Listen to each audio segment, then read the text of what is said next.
অর্জন করতে পারো। খোদাভীতি কি জিনিস?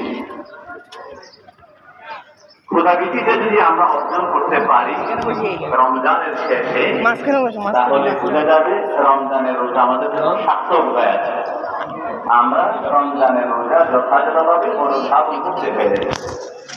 আর যদি 29 দিন 30 দিন রোজা রাখা জুতা এনে ধরে থাকবে সব লোক এনে জুতা একটু ধরো, তাহলে বুঝতে হবে আমার রোজা আসলে কি হয়নি, রোজা হয়নি। এই জন্য ওলামায়ে কেরাম বলছেন কোন মানুষ কোন মুমিন এই সাইডে করে বসে যায়, এক সাইড করে তাহলে তার এবারে বিজা বিজা হয়েছে কিনা আল্লাহর দরবারে সেটা যদি বুঝতে চায় তাহলে একটা সুন্দর পদ্ধতি আছে। পদ্ধতিটা হলো এবাদতের সময় আমি কিরকম ছিলাম এবং এবাদতের মৌসুম লাইনের সাথে মিলা স্বাভাবিক দিনগুলোতে আমার কি অবস্থা, এই দুইটার মাঝে আমি পার্থক্য করে দেখব।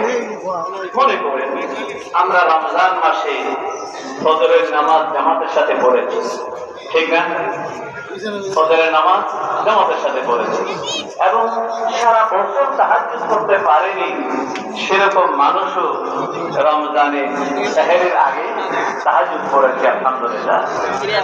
সারাদিন রোজা রাখি ক্লান্ত শ্রান্ত হওয়ার পরেও আবার আমরা কি করেছি 20 রাকাত তারাবির নামাজ আদায় করেছি। সুবহানাল্লাহ। তাহলে এই সবগুলো ভালো কাজ না? মন খুলে দান করেছিলাম রমজান মাসে।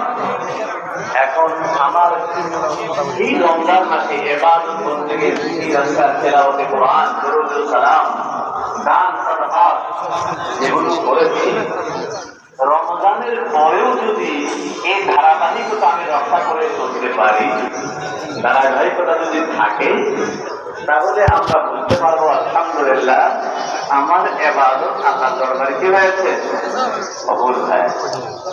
এটার জন্য আল্লাহর দরবারে শুকর করতে হবে না? আলহামদুলিল্লাহ। আর যদি ব্যতিক্রম হয়, বলে যদি ব্যতিক্রম হয় যে রমজান মাসে আমি ভালো ছিলাম, রমজানের পরের দিন থেকে আমার অবস্থা আগের মতো হয়ে গেল, নাউযুবিল্লাহ, তাহলে বুঝতে হবে সমস্যা হয়ে গেছে। এই জন্য আমাদের একটু বিশ্বাস নিকাশ করতে হবে। আল্লাহু আকবার, আল্লাহু আকবার, লা ইলাহা ইল্লাল্লাহ, আল্লাহু আকবার, আল্লাহু আকবার, ওয়া লিল্লাহিল হামদ, আল্লাহু আকবার, আল্লাহু আকবার, লা ইলাহা ইল্লাল্লাহ, আল্লাহু আকবার, আল্লাহু আকবার, ওয়া লিল্লাহিল হামদ। তাহলে আল্লাহ তাআলা যে বিধানগুলো নাযিল করেছেন, নামাজ, রোজা, হজ, যাকাত, জিহাদ, তালিম, তারবিয়া, আমল, সালাত, শরীয়তের যত সব বিধান আছে সবগুলো বিধানে কি আছে, হিকমত আছে, উদ্দেশ্য আছে। আল্লাহ তাআলা কেন করেছেন সেই হিকমত গুলো কোন কোন জায়গায় আল্লাহ তাআলা বলে দিয়েছেন আর কোন কোন জায়গায় বলে দিয়েছেন। যে সমস্ত জায়গায় বলে দিয়েছেন এটা আমি কেন করেছি, সেরকম বিষয়ের মাঝে অন্যতম হলো শাহরে রমাদানের সিয়াম সাধনা।